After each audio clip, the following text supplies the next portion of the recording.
Alright, so, originally this was a video that was planned to come out several months ago, back when I first started this channel as part of a trilogy of videos on 3 Lord of the Rings games that I happened to have as a kid. Obviously, that never happened. Probably got distracted and busy doing something else and forgot about it. Hell, in the original draft of this review, there was a joke about the then recent Pro-Jared scandals. Oh. It was an extremely bad taste and I'm glad it was cut. But now I have wizened, I have more experience, and I figured out how to get widescreened in Dolphins so everything looks much nicer. Let's rock!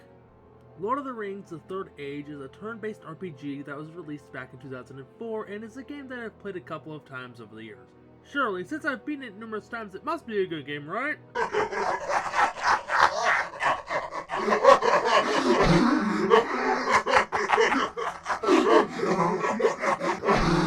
Prepare yourself, folks, this is going to be a doozy. Since this game is, according to the back of the box, the RPG to rule them all, what might the story of the game be? I'll tell ya. Watch the movies. Better yet, just read the goddamn books, because there's not an ounce of original material to be found in this game's story. The game begins with some narration from Gandalf that serves to recap a bunch of information from the last stand of elves and men that anyone playing this game, i.e. someone who has seen the movies, would have been able to recite in their sleep. He's voiced by Ian McKellen, reprising his role from the films, which is nice but also very confusing because he's not just a narrator. Gandalf is in the game and is supposed to be helping Frodo and the Fellowship destroy the One Ring. But this game isn't about Frodo, the Fellowship, or that quest we all know like at the back of our hands. Well, it is, but the game tries to pretend for a couple of hot minutes that it's an original adventure with an original cast of characters. So who is the protagonist of the Third Age? A bland as white-toast Gondorian knight with a mysterious backstory that's searching for Boromir because...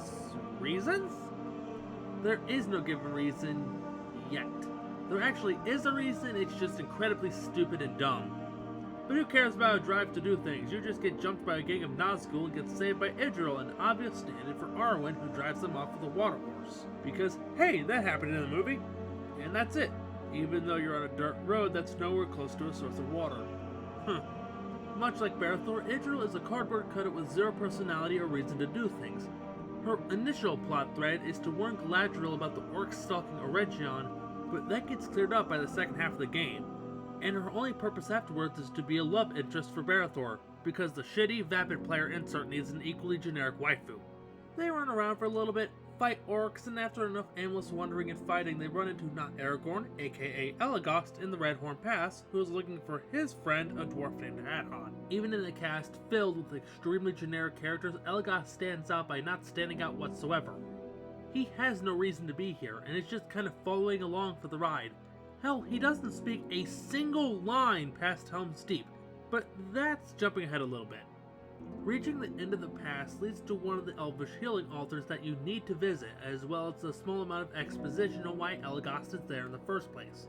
On top of locating Hadhon, he's also trying to retrieve a map that leads to Moria, I guess?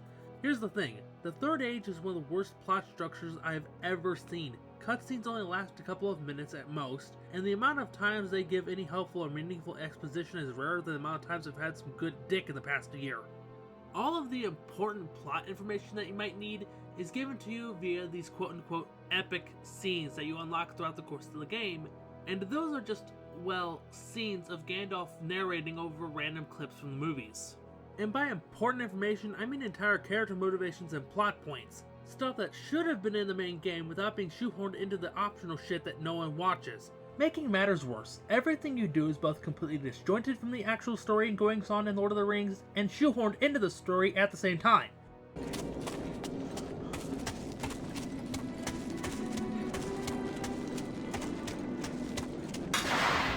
Listen! What is this? Would you shut up? I'm trying to masturbate up here! The cracks of this approach are already starting to show, as all I've done so far is follow the actual cast like a pack of stupid lemmings, and the characters I've met so far are all stand-ins for those characters. But, oh boy, we are just getting started. The cracks will turn into earth-splitting gorges by game's end. But for now, after more aimless wandering, we have met that dwarf Elagast was looking for, who is currently locked in battle with a troll. Now, Hadhon has a bit of an interesting backstory. He's on a bloody warpath to kill as many trolls as he can to avenge his fallen sons who were killed by them. does the game actually ever tell you this? Aside from a single piece of dialogue implying this, no. The information is, like everything else, found in an epic scene. Something else that you may have noticed from watching the footage is that this game is fucking empty. Aside from the occasional cutscene, not a single NPC has shown their face in this game. Hell, even the ones that have shown up are nowhere to be found in the actual game world. Like the elves that were vibing on the shoreline. What the fuck did they run off to? There's literally nothing here! Well, aside from the entrance to Moria and the Watcher in the water. Actually, speaking of that overgrown calamari dish, the entirely superfluous fight with him really reinforces one of the big problems with the gameplay. And don't worry, we'll get into a more in-depth dissecting of the gameplay issues as we go along, but I just want to go into this real fast. Despite having a total of 6 potential party members to choose from by the endgame, your party comp is pretty much decided for you at the start. So, you can only have 3 members out at once, and they are always going to be Barathor, Idriel, and Elagast. Even though Barathor can't attack the Watcher, he can still provide status buffs to the guys who can. Idriel has access to a ranged spell, but more importantly can give the party more turns to attack or he can heal them. And all of Elagast's moves can be used at any range, so he's always viable. Hadhod is just a mediocre tank who can't fill a niche that's not done better by the other characters, and the last 2? Well, we'll get to them eventually. Oh yeah, by the way, you take 10 steps in Moria and have to fight the Watcher a second time, because gameplay. After that double dose of big, thick tentacles plunging into my virgin asshole, we are finally ready to enter Moria properly. And boy howdy, I hope you like looking at low-res textures of Rock and stone! because this is all you're going to be looking at for the next couple of hours. Not only is it boring, it looks exactly the same every which way you go. Being so bland and unmemorable becomes a much larger issue because of how Moria is designed. Unlike the previous areas, which were all extremely linear but had the common decency to have decently varied scenery and locals, the mines of Moria last for an extremely long time and have sections of the Lost City that are just winding and confusing to the point that the minimap is necessary to get anywhere. Oh, and I hope you don't get tired of scripted fights because the game only does it a couple of million times! What are you even doing here, you might be wondering? Fuck if I know, there's zero legitimate reason for your party to be in this dank, dark graveyard other than this is where the plot is going. The only thread we have is Idriel needing to warn Galadriel about the orcs that are roaming Region, but surely there's an easier way to get to Lothlorien than going through a fucking mountain! Hell, in one point during the epic scenes, Gandalf straight up tells you that Barathor is just feeling compelled to find Boromir. Does this ever get brought up in the game itself? No. Does anyone question Barathor or his motives? Also no. Does bringing it up at all have any actual payoff? Actually, yes. In about 6 hours. If you haven't noticed already, the Third Age has an extremely intimate relationship with the concept of padding out the game's length, and Moria is drowning in the sticky, splattering aftermath of their encounters. There are so many times the game just shoves in more scripted battles with goblins and wargs into unavoidable places, particularly in narrow hallways and in front of chests. There are literal sections where you will go seconds without running into an encounter, just one after the other, and they're never challenging, never fun, or difficult in the slightest. It's just padding. As you make your way deeper into the mountain, you'll begin to run into a few cave trolls amidst the endless fights against fucking goblins and wargs. Remember that thing I mentioned earlier about Hadhod wanting to avenge his fallen sons and they were killed by trolls? This is what that amounts to. Easy as piss fights with no setup or resolution. Buckle up, folks, this is the closest this game ever gets to a proper character arc. Although, this whole romp does provide one of the funniest / stupidest lines ever spoken in any form of media, referring to a 12-foot tall cave troll as a spy. But other than being fed that little spoonful of highly concentrated stupidity, all that happens is you walk 10 feet, get into fights, and continue. For several hours. Eventually, however, you reach the Bridge of Khazad-dûm. Now only one obstacle stands in your way before reaching the exit. The Balrog. Now, despite the Balrog placing decently high in my rankings as the most fuckable monsters, this is one of the worst bosses in the game. Not only are its attack animations slow as sludge, I'm guessing this horned motherfucker is also thicker than a bowl of oatmeal because holy Christ did he take a beating. It's not even that difficult. Killing the Balrog is just a measure of patience more than anything because I'd stocked like 30 reviving items by this point, so as long as I kept shoving those down Idriel's gullet and she kept healing Gandalf, the Balrog was going to drop dead eventually. even if one of his attacks hit every single party member and drained everyone's action points. Cheap fucker. But at last, after spending enough time in Moria to have bought a home and raised a family inside of it, we are finally out in the open air again. Holy shit, that seriously took like 3 hours. Now what do we do from here? Well, off screen, Adriel informed Galadriel about the goings-on in Eregion, so the only remaining plot hook is finding Boromir. Except nope, another one of those damned epic scenes casually drops that Boromir is dead, rendering all of this for nothing. But hey, at least we've stopped committing a minor genocide against the goblins and have moved on to fighting the Uruk-hai instead. The next stop on our little road trip through Middle-earth is the Imminent River. The party spends a generous amount of time here helping the elves defend the place from the Uruk-hai, which is certainly a noble cause. It's a better plot hook than just playing follow the leader with the Fellowship anyway. In general, the Imminent River is a much better area to explore than Moria ever was, and not just because of the aesthetic change. While, much like Moria, the area is very winding, it doesn't feel like it was designed that way to mask an incredibly linear area. In Moria, you are effectively going in a straight line with a very occasional branch that went nowhere. There are also more things to do, the area is more compact, cutscenes aren't just repeating the same information we already know, and scripted battles are much less frequent. And the fights! Enemies pose an actual threat now! However, the area does kind of end on a low note, considering the boss of the area is just a rush of Uruk-hai coming at you for a few minutes. But who cares? We finally have a real, actual objective. Help gather the Rohirrim and prepare for the fated battle at Helm's Deep. We're only 10-12 hours into an RPG, but hey, better late than never. But don't get into thinking this is when the game gets good. It's the deep breath before the plunge. And we take that plunge into the dark waters of no return as soon as the next area with the introduction of your next party member, Morwen. Not only is this bitch total dog shit, she's meant to be a thief stand-in in a game where there's nothing worth stealing and she goes down in 2 hits. But my god, she only exists to be a romantic rival to Idril from moment 1. Literally the second Morwen introduces herself, Idril, who's meant to be your kind-hearted healer, suddenly changes personalities and becomes extremely catty and aggressive towards her. This woman just lost her home, yet every single time Morwen opens her mouth, Idril is there to spit out more vitriolic hatred and to question everything she says like she was accusing Morwen of a crime. The map design has also gotten considerably worse. Traversing through Rohan is nothing but running across large, extremely empty fields full of nothing. Hell, after contacting 3 of the 4 groups of Rohirrim riders to tell them go meet Miramir, the game has you go all the way back to the start of the area to meet with the last one. Also, say hello to the Wildmen, who are the most worthless encounter yet. All they can do is a basic attack, they have way too much HP, and they always come in packs.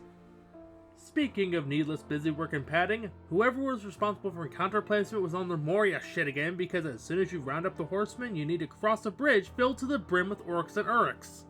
By the way, pro gamer tip for all of you up-and-coming game designers out there. If you're trying to give your players a challenge, don't do it by giving your opponents long strings of attacks to do whatever they please while the players have no way to stop them. It's also revealed at the end of that little trek that Morin's actually an exile from Gondor, not a Rohan native, and that she thinks that Grima turned Denethor against her dad. And yes, while that is incredibly stupid and nonsensical, just wait for the payoff for that little tidbit of information. Digging further into the land of the Horse Lords, the party comes across a village as the next area to explore it, and at first you'll think, cool, another hub area like Emnet. But then you realize that all you're doing is going from cluster of house to cluster of house, fighting scripted fights with even more generic enemies, and opening gates just so you can make a teensy bit more progress into the town and complete your mission. At least after that non-stop tedium, you can finally beat Grima's fat, white ass in the next week. Unfortunately, Grima survives her brutal ass whooping and escapes, but as he does, Saruman suddenly starts talking from nowhere and drops a little bit of unsubtle foreshadowing for the future events. Also, like 5 minutes later, we get our final party member, Eowyn. No real build-up, you just come out of a cave, a cutscene plays of him coming around the bend, and you save him from 2 wargs that go down in like 2 seconds, and he tells you that he's joining your group. Boom! Party's full, everyone's here. But who gives a shit, we're finally at Helm's Deep. This right here is where your patience will truly be tested. Holy shit. After spending a bit of time getting to know everybody and stealing some sweet loot from the armory, the Battle of Helm's Deep is about to begin. I hope you have a couple hours to spare because you're going to be stuck here for a while. You start on the outer wall, killing uruks and knocking down the ladders that they're using to climb up. 3 times. Not you knock down 3 ladders. No. I mean, you have to do the exact same fight. 3 ladders, 3 Uruks to defend them, every single time, 3 times in a row. But despite how boring and repetitive and horrible this all is, it's still better than the section that comes right after, defending the breached wall after they blow it up. It's just a constant onslaught of enemies that never seems to end, and if you game over at any point before clearing out the breached wall and reaching the save point, there are no checkpoints and you're going right back to the start. The real kicker is that if you know how to exploit the mechanics of the game, it's not even difficult in the first place. It's just tedious, extremely tedious. By this point in the game, Idril had gained access to Aura of the Valar, which auto-revives any of your party if they get knocked out with full health and a generous dose of action points restored. And since you can drain AP no problem, this can go on for as long as you can keep pumping out this revival. So basically forever, since she can revive herself. And I hope you enjoyed pushing through that slog, because after saving your progress, you get to do it all over again! This time with the extremely dangerous Oleg High backing the Uruk High up. And don't worry, if you manage to kill one of these guys before their turn comes up, you don't get a momentary breather. Nope, whoever was next in line will replace them and just go instead of them. Which is a totally fair system when not only does it not apply to you, but if you do lose a party member, the game will just merge enemy turns together into one long string of attacks. Because game design. And pray tell, what rewards do you get for 2 hours of non-stop fighting that one mistake meant starting over from the last save? A few level ups, some equipment you'll never use, and an incredibly stupid plot point payoff. As it turns out, Saruman has somehow mind-controlled Barathor into becoming his sleeper agent to steal the ring from Boromir, even though the wizard had an army of Uruks that could have done the job much better and didn't risk falling into a stupid love triangle. Way to go, jackass! After this point, I'm guessing the writers were starting to run low on original plot thread ideas, because Barathor and his party have basically just been relegated to follow the plot of the movie and do nothing of your own free will. And so, we have been whisked off to Osgiliath, where we immediately get into 5 fights in a row, followed by a boss fight with Gothmog, which I would be more upset about if all of these fights weren't a total joke. But before all of that, Eowyn finally has his single moment in the sun and reveals that both he and Barathor were at the fight to reclaim Osgiliath that Boromir led. But Barathor was exiled because he ran away from the fight like a cowardly little shit. Our hero, everyone! Also, apparently Morwen is actually his fiancée, because what the actual fuck is plot progression? We have a few more scripted fights, another battle with Gothmog, and now it's time for the absolute worst part of the game! Idril gets grabbed by one of the Nazgul's fell beasts, and while she does manage to free herself, she's still separated from the rest of the party, so I hope you are grinding up her skills in preparation for this, or you're in for a very bad time. And after whooping the asses of like 5 Nazgul fell beasts in a row, the rest of the party gets to do everyone's favorite activity, exploring the sewers. We get some equipment that I'll never use and experience points that add nothing, but that's not what's memorable about these 10 minutes of hell. Like many places we've visited so far, there are random battles to fight / run away from, because I couldn't give less of a fuck by now. Sometimes it's your party in the sewers, and sometimes it's Idril by herself on the island. And if you get unlucky, or fight a specific scripted fight, Idril will be fighting 2 Morgul swordsmen. Why is that an issue? Well, they can clock her ass with Stagger Foe, which as the name suggests, stuns you for a few turns. Not usually an issue, but you're usually not fighting them with just one person and are thus extremely susceptible to stun locking. Fun. Speaking of fun, after pushing through all the shit water, Barathor and company finally reach Idril, where some incredibly stupid revelations take place. The Witch King reveals that on this very island, Barathor had been stabbed by a Morgul blade and was supposed to have been a mind-control sleeper agent for Sauron that would have opened the gates of Minas Tirith for his armies to march right in. And yes, you're right, that is incredibly fucking stupid. Here's why. First of all, that is a lot of faith to put into one person, especially when all of Mordor's orcs didn't seem very intent on letting him live. Secondly, if this were all true, why did they bother bringing Grond all the way from Mordor to breach the gates anyway? Was it just in case things didn't work out? And thirdly, that means this entire time Barathor was under double mind control from 2 separate factions this entire fucking game. But it gets better. After doing a couple rounds of combat with the Witch King to no effect, he reveals that because he, and I quote, created Barathor, that neither can damage the Witch King. How do our dumbass duo fix this? Barathor pulls out a knife from nowhere, stabs himself in the shoulder, and I think pulls out the shard of the Morgul blade that was stuck in him. I don't even know what's going on anymore, oh my god. They beat the Witch King's ass for realsies this time and he flies away. With just a little more romance-related melodrama to get through, it's off to Minas Tirith. Upon entering the besieged city, you might realize something peculiar. Nothing actually happens here. All you're doing is killing seemingly endless waves of orcs, Oleg High, and the occasional fell beast. The playable cast are becoming less and less relevant as the game goes on, as the plot of the movie just kind of takes over for the game's plot. But don't worry, the original cutscenes contain their own healthy helpings of stupid shit, just not anything worth a mention. After wrapping up Minas Tirith, it's off to Pelennor Fields, the final area of the game. And I say area with massive quotes because just look at it. It's a series of empty rooms with nothing to offer but scripted fights in between loading screens. And what lies at the end of this hallway of fun? An absolutely pitiful fight with the Witch King, a pseudo-boss rush with the other Nazgul, and then it fades to black and suddenly you're at the top of Barad-dûr and fighting the Eye of Sauron itself for another pathetic boss fight. That's how the game ends. Presumably everyone died when the tower collapsed. Oh well. So in conclusion, Third Age can easily be summed up as a bunch of OC characters follow the Fellowship around and join them for all the important scenes to pretend they're actually doing something. To be frank, the plot and writing are about on the same level as bad fanfiction. And not the obviously intentionally bad shit like My Immortal that somehow convinced people it's written genuinely. I mean the shitty, Diamond doesn't cringe like the My Little Pony X Berserk crossover you wrote when you were 16 and had convinced yourself it was on the same level as something like the Immortal game. Yes, I actually did write that. Might go back to it for old time's sake, still reading a bit on the channel. But that's for later. How does the rest of the game hold up? Horribly. The main issue is the tedium. Areas in the mid to late game are not only considerably shorter than the places they came before, but they devolve into nothing but fighting endless waves of the same Auric and Uruk combinations for 12 goddamn hours until it plateaus at the very end of Pelennor Fields. And I hate to say it, but the actual gameplay isn't much better. In theory, this is just Final Fantasy X in a Lord of the Rings skin. Everyone takes their turn to act, you have a display on the screen that shows who will be going next, you can use items to restore your party or debuff enemies, and you have a pool of action points to use to perform special attacks with. But I'm guessing one or two of the developers were injecting heroin in between their shifts because this is the Final Fantasy X with Path of Radiance is the turn-based strategy.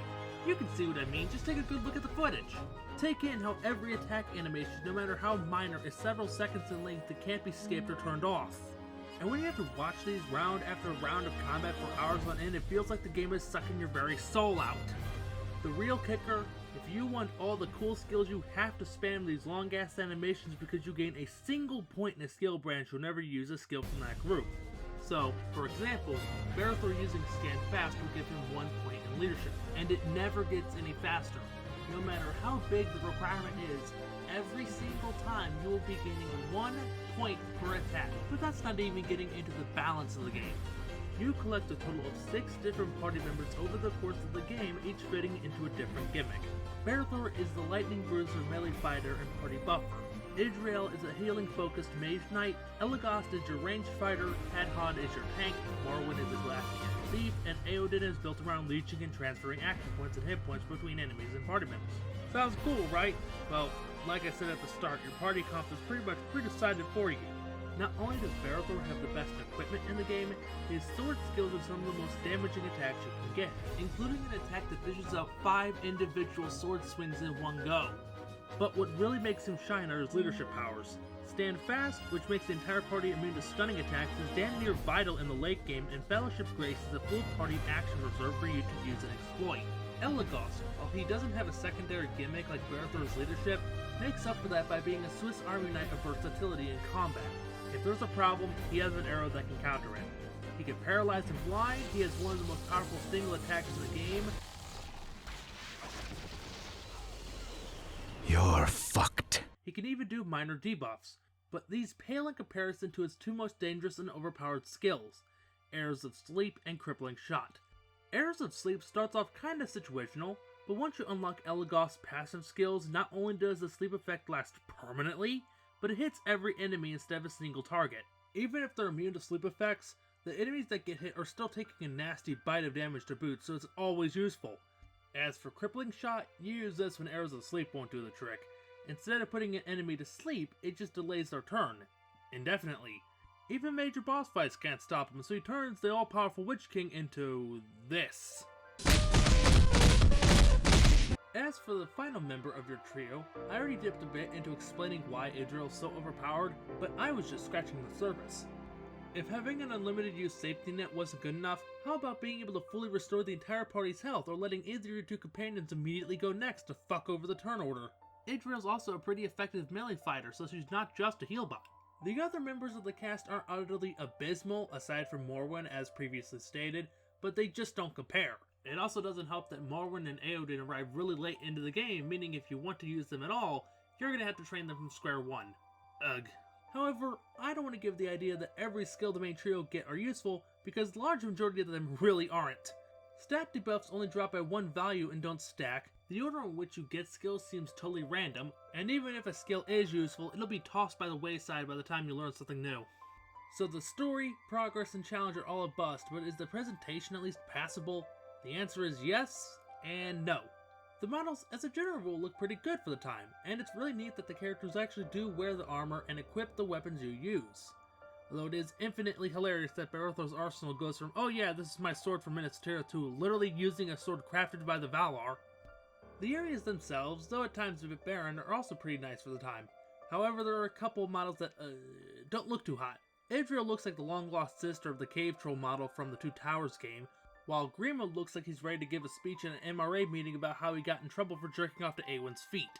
Like, I know he's not exactly a stunning example of human beauty in the films, but holy shit, dudes. The voice acting is also less than stellar, with performances that are often incredibly flat and lifeless, and yes, I'm aware that's incredibly rich coming from me. Thank you very much. Hell, in the case of the Witch King, not only is his voice acting horrible, it's also borderline unintelligible without subtitles, which certainly doesn't help sell the incredibly cheesy and awful dialogue. I feel I've been here before. What vile sorcery has been done to me?